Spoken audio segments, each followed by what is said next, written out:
On July 6, 1892, a private army hired by steel magnates opened fire on striking workers.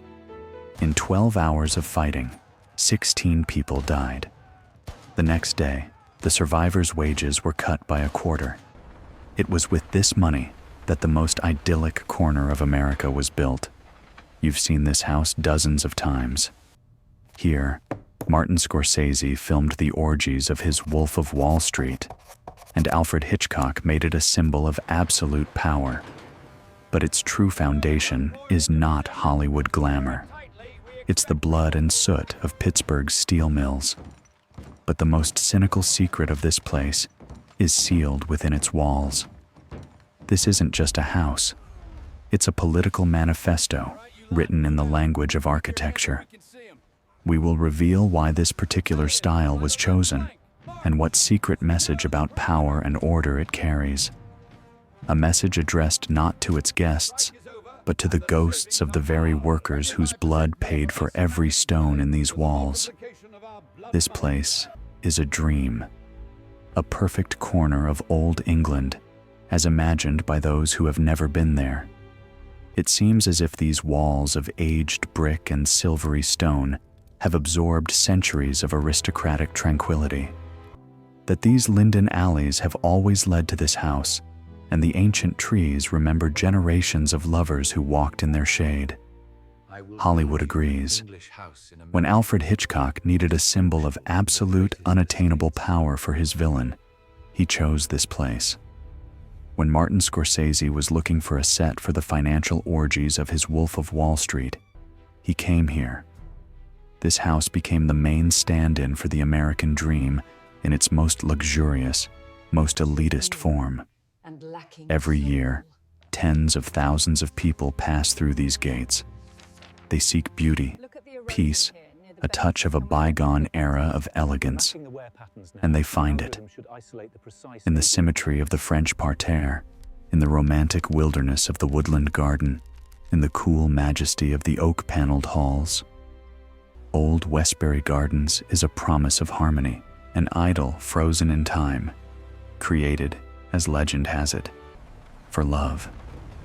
The story of how an American industrialist promised his homesick English wife that he would build her a house indistinguishable from the finest estates of her ancestors.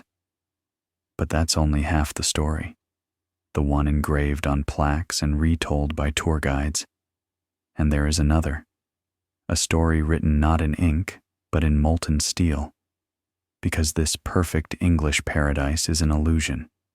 Every stone in these walls, every leaf on these trees was paid for, not just with money, but with money born in the fire and smoke of late 19th century Pittsburgh. Money forged in the crucible of the Industrial Revolution, which created America and incinerated a whole generation of its workers. The foundation of this house was laid not on the peaceful soil of Long Island, but on the fields of one of the most brutal and bloody labor conflicts in the history of the United States. This place is a monument not only to love, but to power. The power of a new class of American titans, the so-called robber barons. Men who possessed such colossal fortunes that they could afford not just to buy luxury, but to buy history itself, to import it, piece by piece, like a rare commodity, to dismantle ancient English manners, pack them in crates, and after shipping them across the Atlantic, reassemble them here, in the New World, as a declaration of their triumph. Old Westbury is not just a house, it is a fortress built to wall itself off from the chaotic, dirty, brutal world that gave birth to the very wealth that made it possible. It was conceived as a hermetic, perfect microcosm, a refuge from the upheavals of the 20th century. But no walls can hold back the tide of time forever. We will tell the story of how this house, born from the ambition and capital of a new aristocracy, outlived its creators, of how a promise made by one man to one woman became a legacy for all, and we will ask the main question: Can beauty born from brutality redeem its origins? To find the answer, we must leave these immaculate lawns and travel to where this story begins. Not in 1904, when the first stone was laid, but 12 years earlier, in the very heart of the Steel Empire, where the price of this paradise was paid in full. The year is 1892. 12 years before the first linden trees would be planted on the lawns of Long Island, the air in Pittsburgh was different. It didn't smell of roses and freshly cut grass here. Here, gray ash filled the lungs instead of oxygen, and soot covered people's faces like an indelible mask. This was the world of Carnegie's steel mills, the pulsating, fiery heart of industrial America. And the chief accountant of this heart, its quiet, inconspicuous, yet all-seeing eye, was a man named Henry Phipps, Sr., Andrew Carnegie's childhood friend, his financial genius, a man who saw the world not in landscapes, but in ledgers, where on one side were expenses, and on the other, colossal, unimaginable profit. It was here, on the banks of the Monongahela River, in the town of Homestead, that the bloodiest chapter in the history of that profit was about to be written. The steelworkers, united in one of the country's strongest unions, dared to demand their fair share. Their contract was expiring. But instead of negotiations, the management, led by the ruthless Henry Clay Frick, with the full support of his partners, including Henry Phipps, was preparing for war. The plant was surrounded by a 3-mile fence with barbed wire and rifle slits. This was not just a wage dispute. It was a battle for total control. On the night of July 6th, under the cover of darkness, 2 barges moved up the river toward the plant.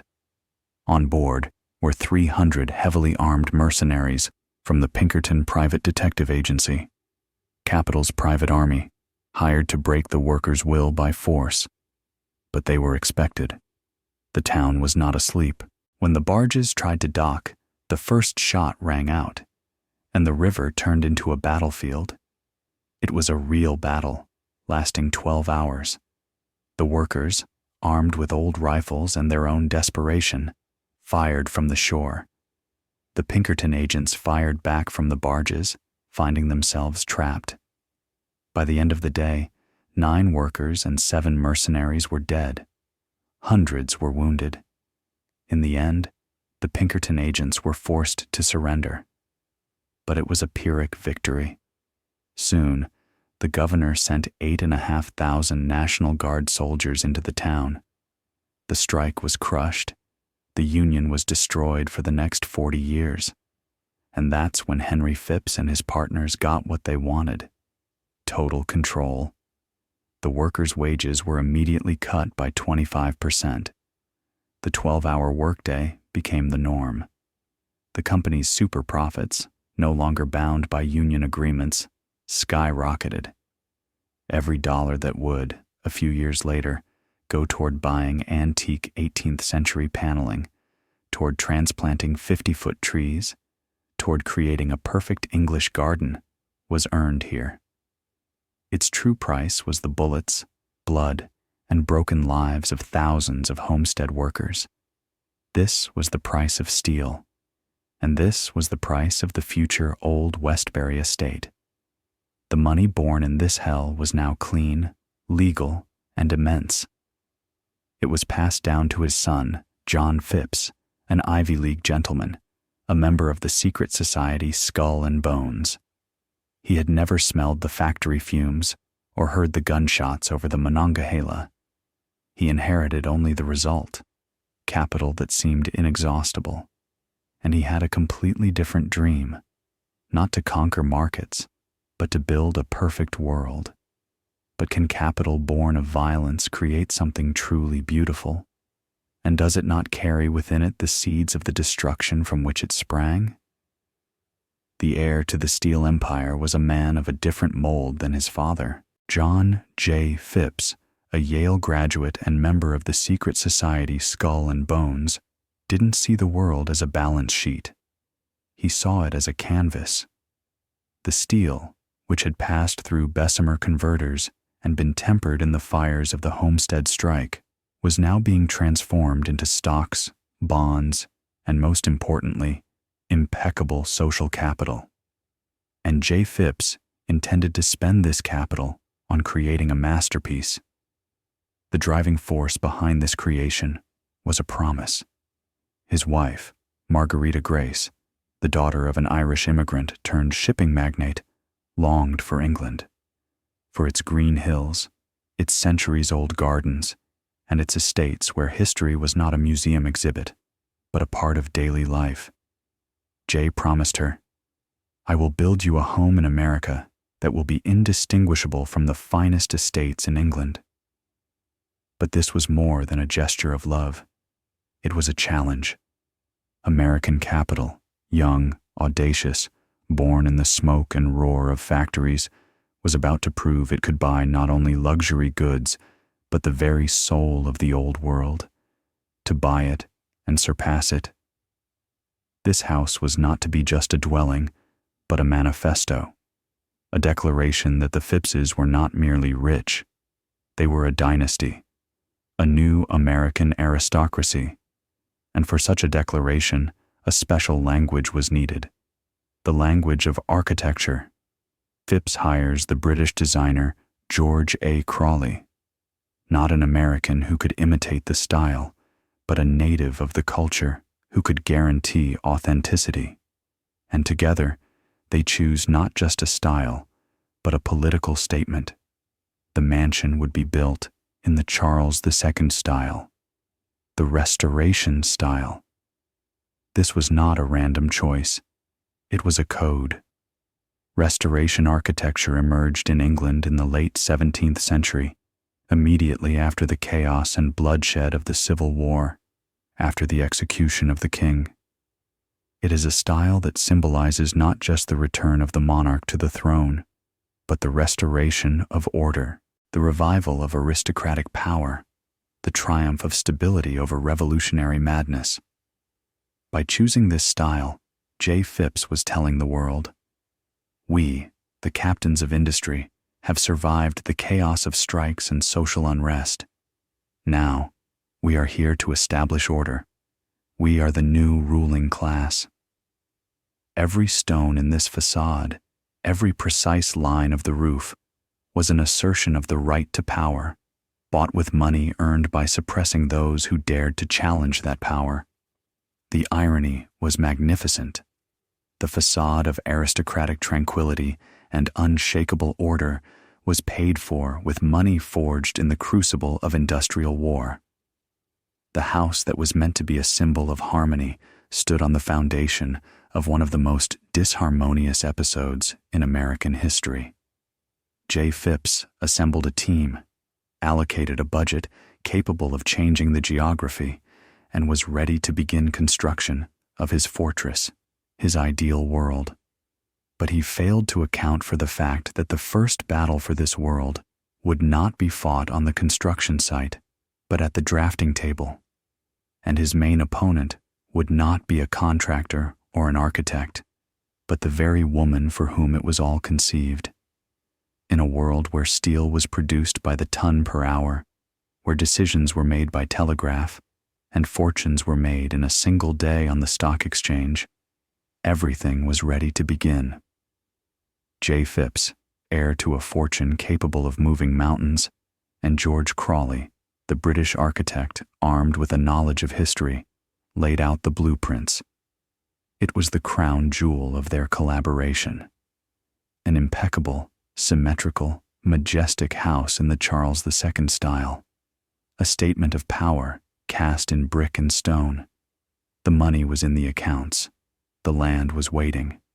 Only one final approval was needed. Margarita Phipps leaned over the table. She looked at the sketches for a long time, in complete silence. The men expected admiration. They had presented her with a palace, the perfect embodiment of the English dream. But Margarita saw something else. She saw a forgery, a flawless, expensive, but still a forgery. This house screamed of its newness. It was too perfect, too proper. It lacked the soul of an old manor, which grows wings and annexes over generations, holding within its walls the memory of births, weddings, and losses. This project was an architectural statement, but it was not a home where ghosts could live. And she said no. That quiet, polite no was like an explosion. The capital that could crush labor unions and redraw the map of Pittsburgh was powerless against the subtle sensibilities and unshakable will of one woman. J. Phipps could buy anything, land, materials, the best craftsmen, but he couldn't buy the right feeling. The project was put on hold. A pause ensued, which stretched into 2 years. 2 years of waiting. For an American industrialist accustomed to immediate results, this was an eternity. But it was not a passive wait. It was a time of searching. J. Phipps and George Crawley went on a pilgrimage. They crossed the Atlantic and began to methodically study the great estates of England, not as tourists, but as engineers trying to dissect and understand the mechanism of a soul. They measured the irregularities of ancient brickwork. They analyzed how centuries of wear soften corners. They studied how light falls into rooms built long before the invention of electricity. They tried to break down the patina of time into formulas. American money went on a hunt for Europe's secret of authenticity. While they traveled, Margarita waited. She didn't rush them, didn't offer compromises. She held a perfect image in her imagination, and any blueprint that did not match it was doomed. This was the first real battle for old Westbury, a battle not for land or money, but for a vision. And in this battle, quiet persistence proved stronger than limitless resources. 2 years later, Crawley and Phipps returned with new sketches. The house on paper had changed. It had lost its cold symmetry. It had become more complex, more asymmetrical, as if it had truly been added to over centuries. Now, it did not proclaim its wealth. It whispered its own, albeit fictional, history. Margarita looked at the new drawings, and this time she said, yes. The battle of the blueprint was won. An ideal English house now existed on paper, but paper is only a promise. Now they had to face an adversary that could not be persuaded and did not recognize checkbooks. They were about to declare war on the very nature of Long Island.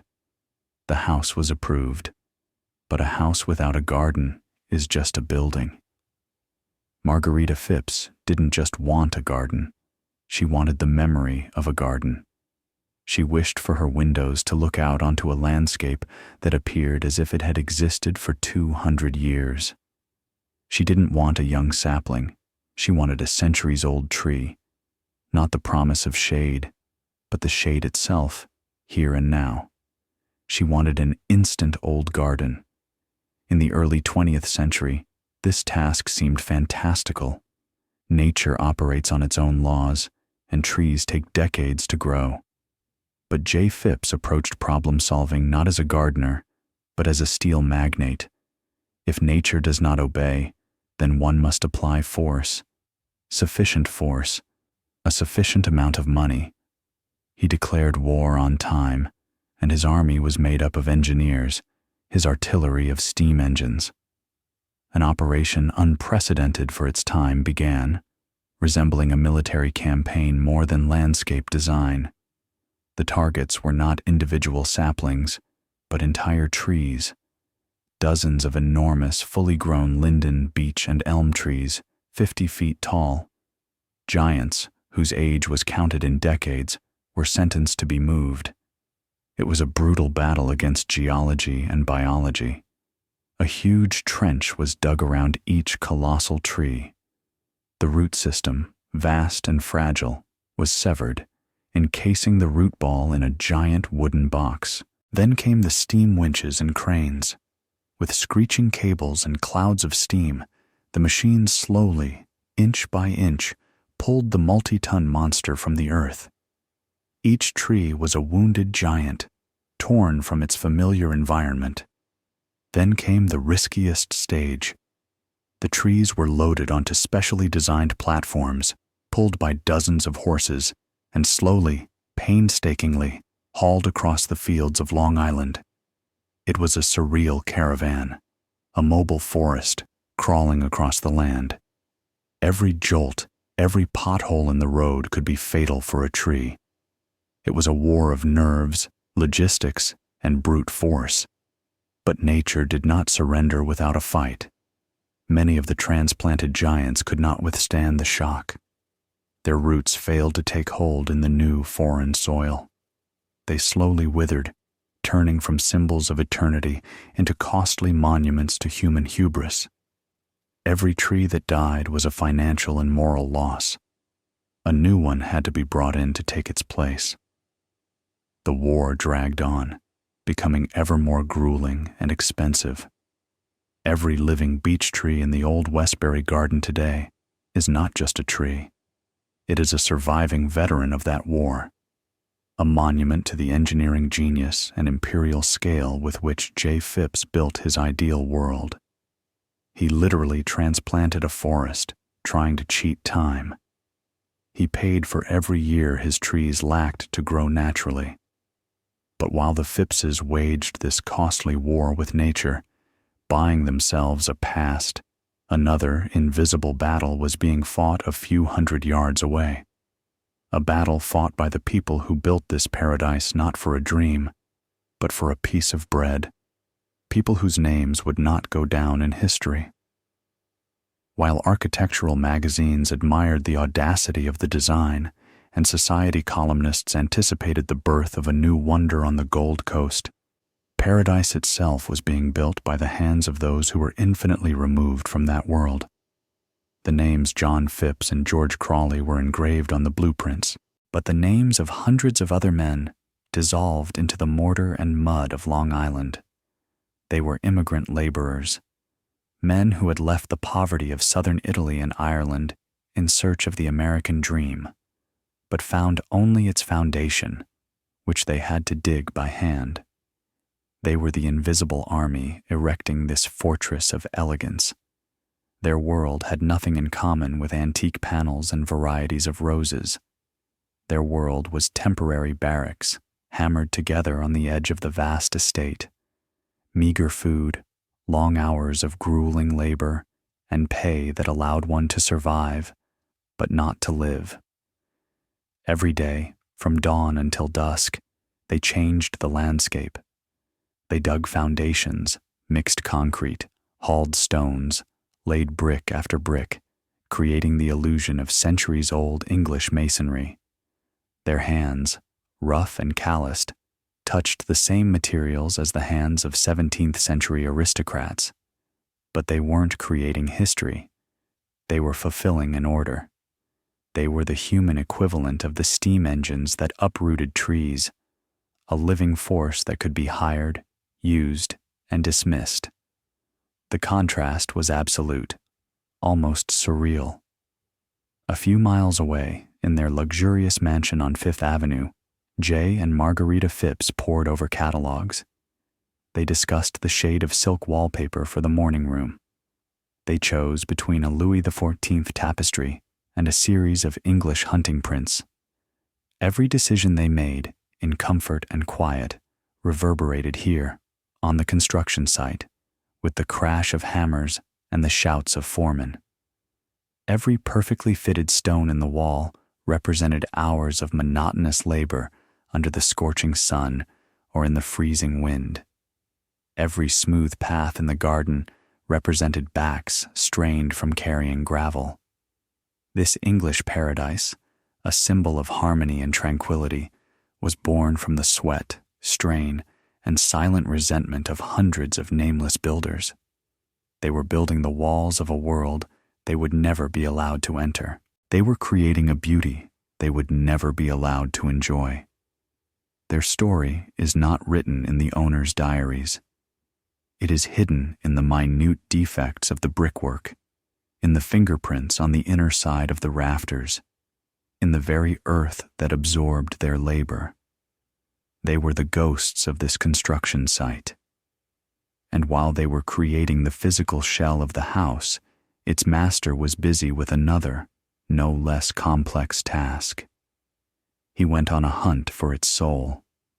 A new house, even one built from artificially aged brick, remains new. It lacks the one thing that cannot be built from scratch: memory. J. Phipps understood this. He wasn't just building a structure. He was building an ancestral home. And an ancestral home must have ghosts, the whispers of past generations. And if you don't have ghosts of your own, you can buy them. The most audacious phase of the project began: the hunt for history. Phipps and his architect, Crawley, became raiders, and their targets were the fading aristocratic estates of Old England.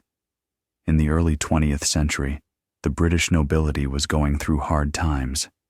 Inheritance taxes and the decline of agriculture were ruining families who had owned land for centuries. Their majestic homes, full of treasures, became an unbearable burden. And that's when American money appeared on the scene. Fresh, aggressive, all-powerful. Phipps didn't buy individual items. He bought history wholesale. His agents scoured the English countryside, seeking out estates for sale.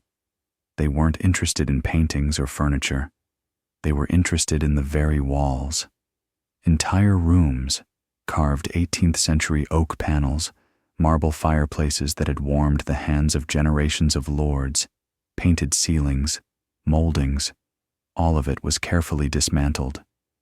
It was a surgical operation to extract a soul. Every panel, every fragment of cornice was numbered, packed in special crates, and prepared for the long journey. The logistics were a nightmare.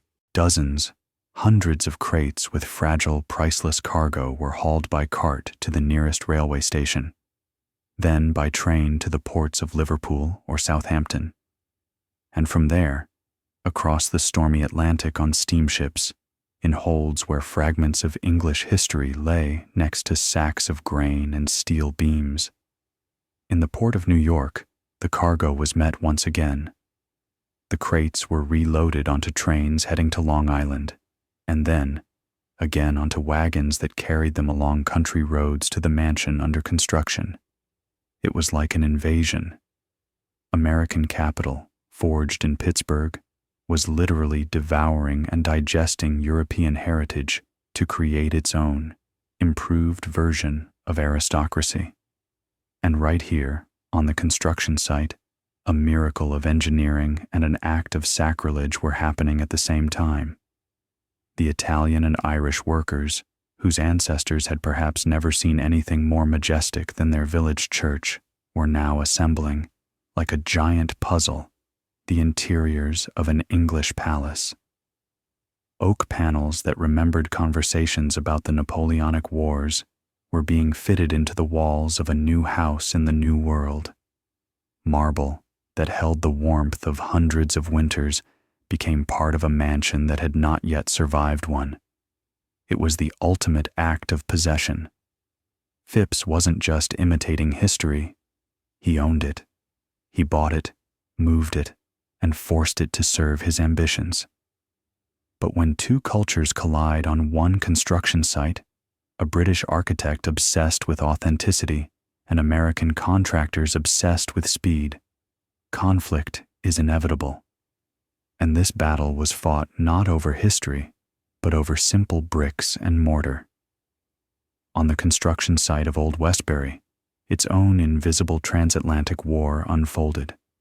It was a battle of mentalities, a clash of the old world and the new, embodied in two figures: the British architect George Crawley and the nameless American contractors. Crawley was the guardian of the canon. For him, building this house was not a job, but a sacred right. He brought with him from England not only blueprints, but also centuries-old standards. Every brick, in his view, had to be laid with the same care as in the building of a cathedral. The mortar had to have the perfect consistency, tested by centuries of British rain. He saw construction as an art, slow and meditative. The American contractors saw construction as a business. They were representatives of a nation that had laid railroads across a continent in a matter of years and erected skyscrapers in months.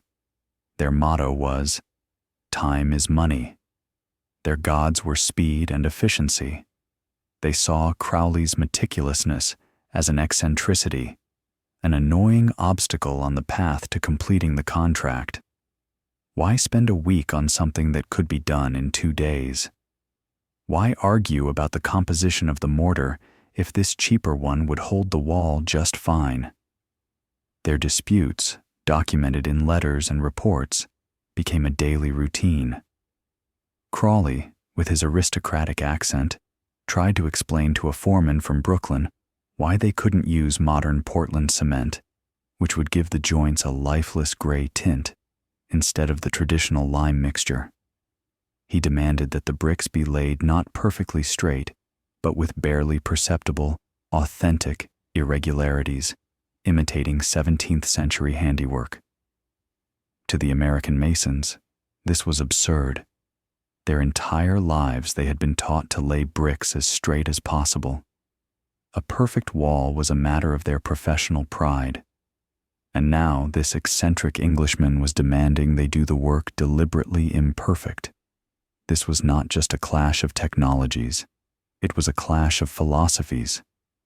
On one side, the European reverence for tradition, the patina of age, the nobility of wear and tear.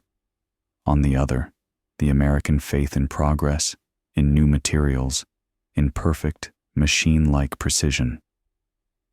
J. Phipps, the client, found himself caught between two fires. His money demanded American speed, but his dream demanded British authenticity.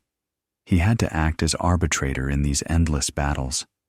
He supported Crawley in his obsession with detail, because those details were precisely what he was paying for. He wasn't just buying walls, but a feeling. And that feeling was born from the right mortar mix and the wrong bricklaying. In the end, the Briton won. The client's will and money proved stronger than the contractor's pragmatism. The house was built slowly, expensively, and in complete accordance with Crawley's vision. But while this internal war was being waged over the quality of the brick, outside the estate walls, another, far more serious conflict was brewing. The local residents looked upon this gigantic construction site not with admiration, but with growing hostility. They didn't see the birth of a masterpiece. They saw an invasion. While a battle for authenticity was being fought inside the estate, on the outside, it found itself under a real siege. Not a military one, but a moral one. For J. Phipps and his neighbors, the Vanderbilts, Guggenheims, Pratts, Long Island was a blank canvas, the perfect place to create their own aristocratic enclave, which the press immediately dubbed the Gold Coast. But this canvas was not empty. Other people had lived on it for centuries. Local farmers, whose families had cultivated this land for generations, watched these events with a bewilderment that turned into hostility. The New York millionaires arrived not as neighbors, but as conquerors. They bought up their fields not by the acre, but by the mile. Land prices skyrocketed, pushing out those who couldn't or wouldn't sell their heritage.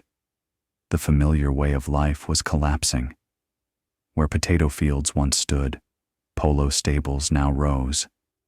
In place of country roads, private lanes were laid with signs that read, "No trespassing."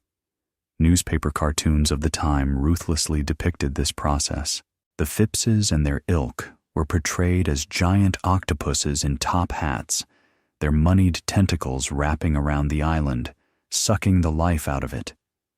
It was a clash of two Americas, the old agrarian one and the new industrial one.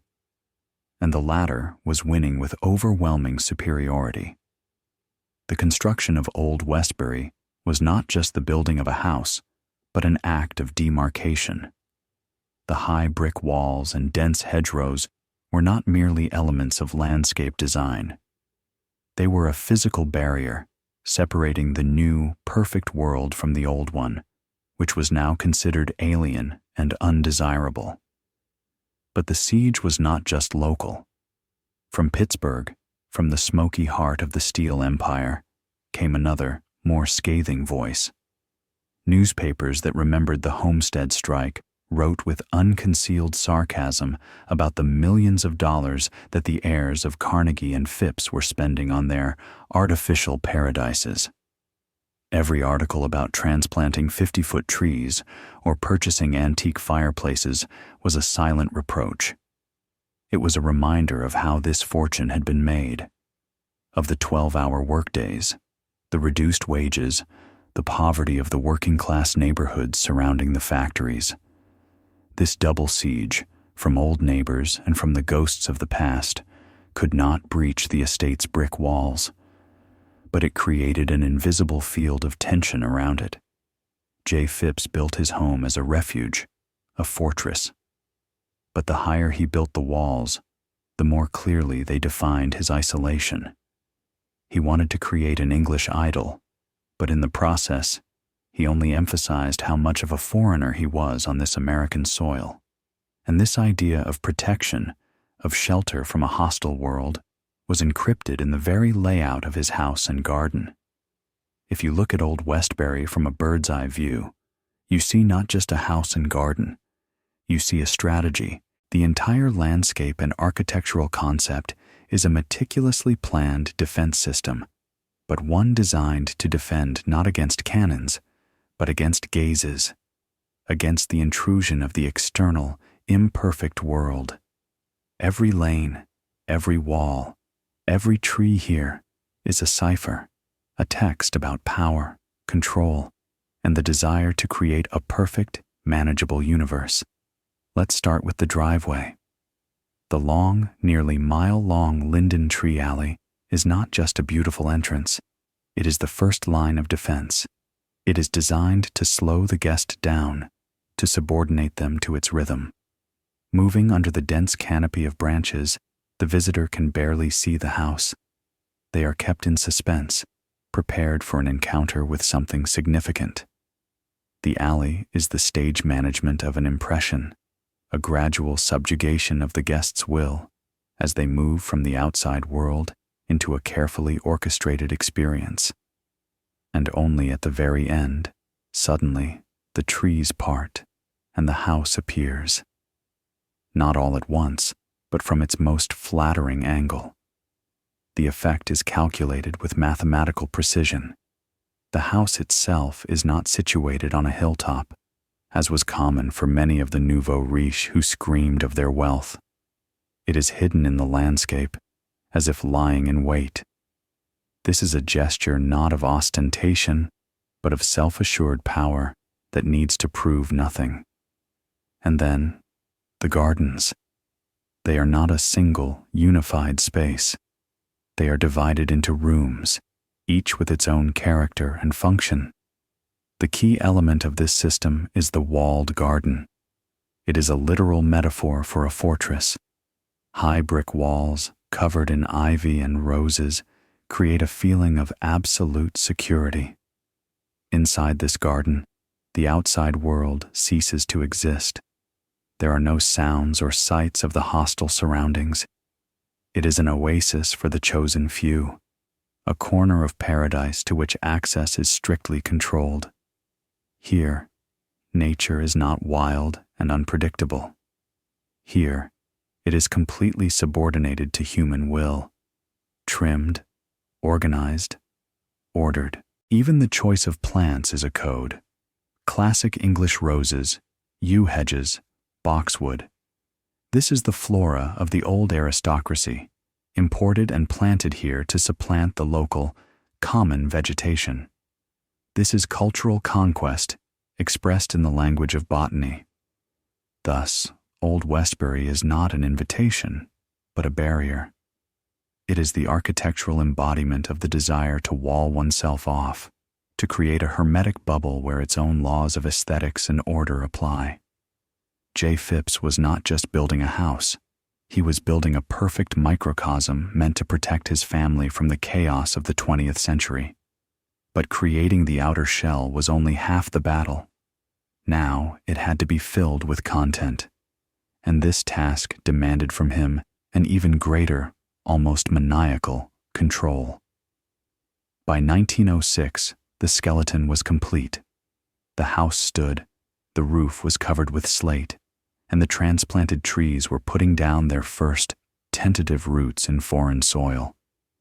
For anyone else, the work would have been nearly finished. But for J. Phipps, it was just beginning. He had built the perfect shell. Now he had to breathe life into it, or rather, to meticulously construct its soul. And the next 10 years turned into a marathon of scrupulous, almost obsessive perfectionism. Phipps was not just the owner. He was the supreme curator of his world. He didn't delegate interior design decisions. He became the designer himself. Every element, from the largest to the most microscopic, required his personal approval. This was not simply the whim of a rich man. It was a quest for total control over his environment. He personally reviewed hundreds of fabric samples to choose the one true shade of silk for the living room walls. He might wait for weeks for a specific shipment of marble to arrive from Europe for a mantelpiece, because the pattern of its veins seemed sufficiently authentic to him. There are accounts of him having entire rooms repainted because the color looked half a tone different in the evening light than he had imagined. This obsession extended to everything. Doorknobs, window latches, light switches. Nothing was left to chance. Every detail had to correspond to the historical period and the overall concept. He didn't buy furniture. He collected it, like a museum curator, hunting down pieces with impeccable provenance at auctions in London and Paris. Every chair, every table in this house was not just a functional object, but a carrier of history, carefully selected to become part of his own, invented history. The same thing happened in the garden. Margarita was responsible for the overall vision, but Jay controlled the execution. He could spend hours discussing with the head gardener the ideal spacing between rose bushes in the walled garden or the correct angle for trimming the yew hedge. He knew by name not only the 60 members of his staff, but also the hundreds of plant species on his estate. This was an attempt to create a completely harmonious, predictable, and manageable world. A world with no room for chance, ugliness, or dissonance. A world that was the complete opposite of the chaotic, dirty, and brutal industrial hell of Pittsburgh that had spawned his fortune. If the untamable fire of blast furnaces reigned there, then here, everything had to submit to cold calculation and impeccable taste. 10 years. An entire decade was spent perfecting this mechanism. 10 years of hunting for the perfect shade, the perfect shape, the perfect texture. By the end of this period, the house was no longer just a building. It had become an extension of its creator's will, a living organism, every cell of which was designed and approved by him personally. And now, at last, the masterpiece was complete. Around 1907, the scaffolding finally came down. The clang of hammers and shouts of foremen gave way to a silence, broken only by the rustle of leaves and the singing of birds. The war to create an English idol had been won. J. Phipps, his wife Margarita, and their children moved into their completed masterpiece. What they had gained was not just a house. It was a time machine, tuned to an idealized version of the English past. In the morning, the sun, just as the architect had calculated, flooded the breakfast rooms with light. In the afternoon, it played upon the gilded spines of books in the library. In the evening, it cast long shadows in the great hall, igniting the fire in a hearth that remembered generations of English lords. The first frames of this new life looked like a pastoral scene come to life. Children in sailor suits ran across immaculate lawns that just yesterday had been a farmer's field. Margarita, the mistress of this paradise, would put on her gloves and go to her walled garden to personally cut roses for the drawing room. J. Phipps, dressed in his riding habit, would set out to survey his domain, which had now become a world unto itself, where everything, from the thoroughbred horses in the stable to the very last footman, was in its proper place. The promise had been fulfilled. A dream, born from a longing for England, was made flesh in brick, stone, and living trees. The capital, forged in the fires of Homestead, had been successfully transformed.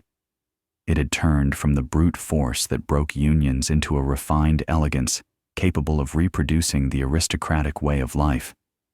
The house became what it was intended to be, a perfect fortress, a hermetic sanctuary from the hustle and ugliness of the modern world. But every victory has its price. At what cost was this idol bought? At the cost of displaced farmers, the blood and sweat of Pittsburgh laborers, and the ravaged English manors whose history was literally ripped from their walls. This house was a triumph of one man's will. But could this artificial paradise, this mechanism perfected to the last detail, withstand a collision with the unpredictable and brutal reality of the 20th century, which was already knocking at its gates? Could a fortress, built to shield itself from history, avoid becoming its victim? The battle to create the house was won, but the battle for survival was just beginning. The 1920s. For the Gold Coast, it was a time of splendor, an era of jazz, champagne, and boundless optimism. Old Westbury Gardens became one of the main stages for this glittering spectacle. The life the Phippses had so meticulously designed was now in full swing, following a strict but exquisite ritual. The days were filled with the pastimes of English squires. Mornings were for fox hunts, where gentlemen in scarlet riding coats chased their quarry across fields that had recently belonged to farmers. Afternoons for polo matches, the sport of kings, on a specially prepared field. Evenings for lavish receptions, where in the light of hundreds of candles and the first electric lamps, the cream of American society would gather. Financiers whose decisions changed the fate of nations discussed stock prices in the library, finished with 18th century paneling. Their wives, in gowns from the finest Parisian couturiers, exchanged society gossip in the drawing room, its walls adorned with original Gainsboroughs and Sargents. The pinnacle of this triumph came in 1924, with a visit from the Prince of Wales himself, the future King Edward VIII. The heir to the British throne, a style icon and the world's foremost aristocrat, was a guest in a house built as an imitation of his own culture. It was a moment of ultimate validation. The American robber barons and their descendants had been officially accepted into the major leagues. The steel of Pittsburgh had finally transformed into blue blood. But behind this glittering facade lay another reality. For the Phipps children, this paradise was also a gilded cage. Their lives were strictly regimented, governed by etiquette and expectations. They were part of the flawless scenery created by their father. And then, a real, uncontrollable tragedy burst into this perfect setting. In 1931, their second son, Hubert, a passionate aviator, died in a plane crash in Hawaii. Death, the most irrational and cruel manifestation of reality, had breached the fortress walls. The house, created as a perfect sanctuary, came to know true, unfeigned grief. The exquisite interiors, designed to offer peace and harmony, now witnessed inconsolable sorrow. This moment exposed the central paradox of old Westbury. Was it a truly happy home, or merely the world's most perfect stage on which a play called A Happy Life was being performed? The glamour continued, the receptions were held, the lawns remained perfectly manicured.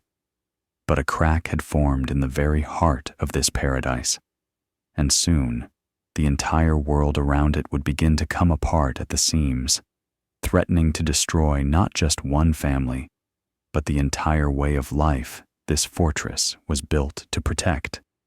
The Great Depression shook the world of the Gold Coast, but did not destroy it. The Phippses, whose fortune was wisely diversified, endured. But then came the Second World War, and it dealt a blow from which this world could never recover.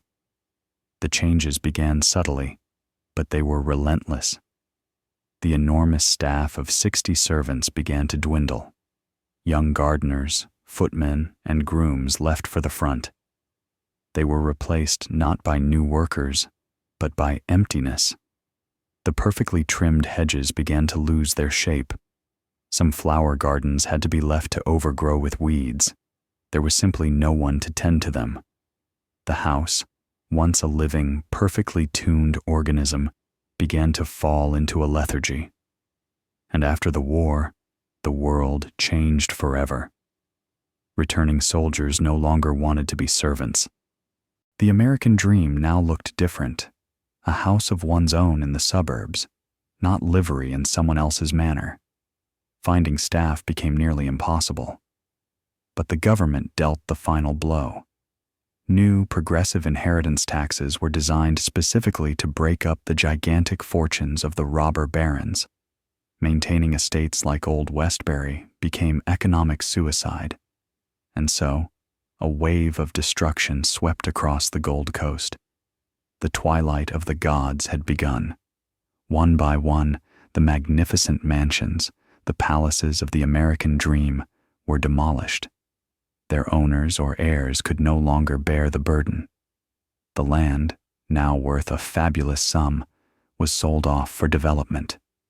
In place of Italian gardens and French parks, neat rows of suburban cottages sprang up.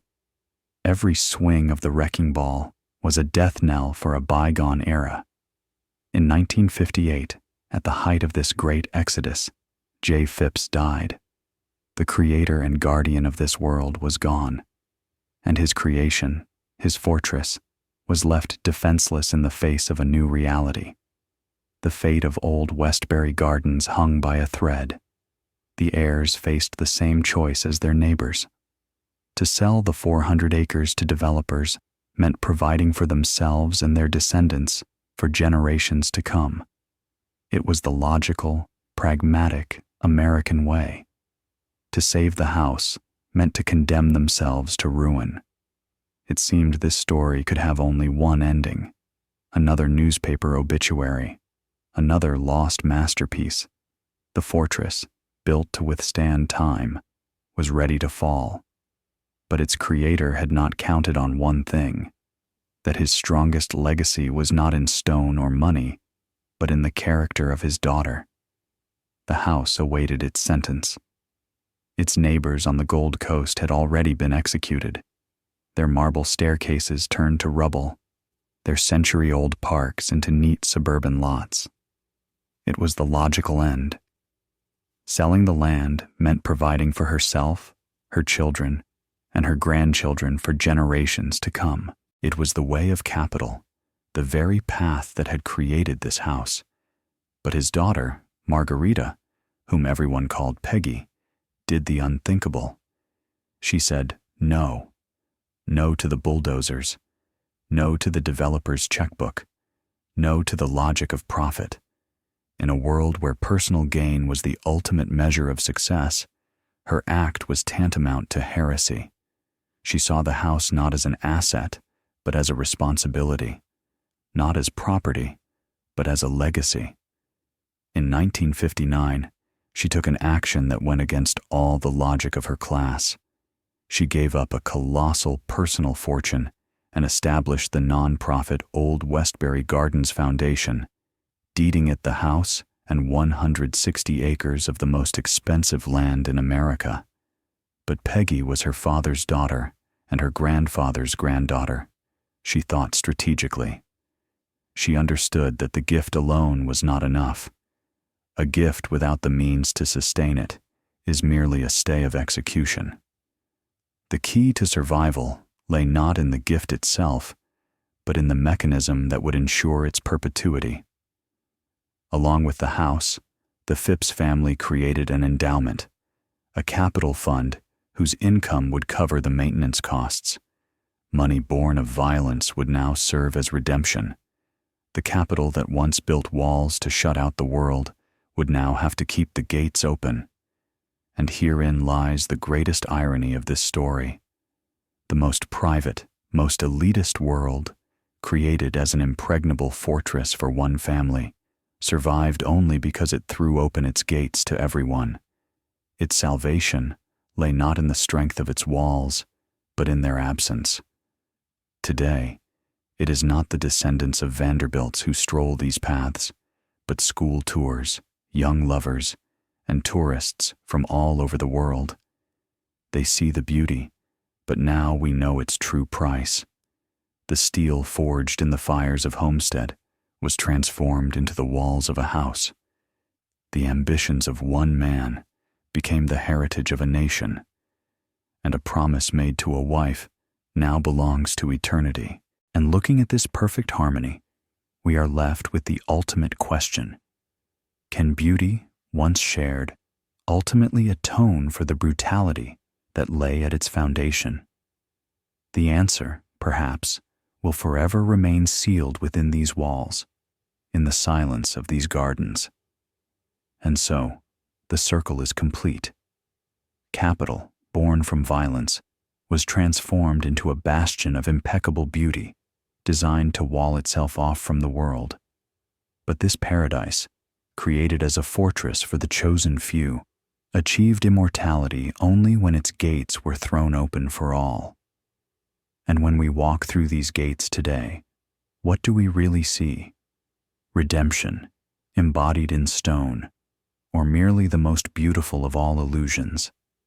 Can a legacy, once purified by time and open to all, ever truly wash the blood from its roots? This story has no simple answer, but it does have a dialogue that we can begin right now. Share your thoughts in the comments. Every voice is important to us. And if stories like these make you think, your subscription and like will be the best sign that we're on the right path.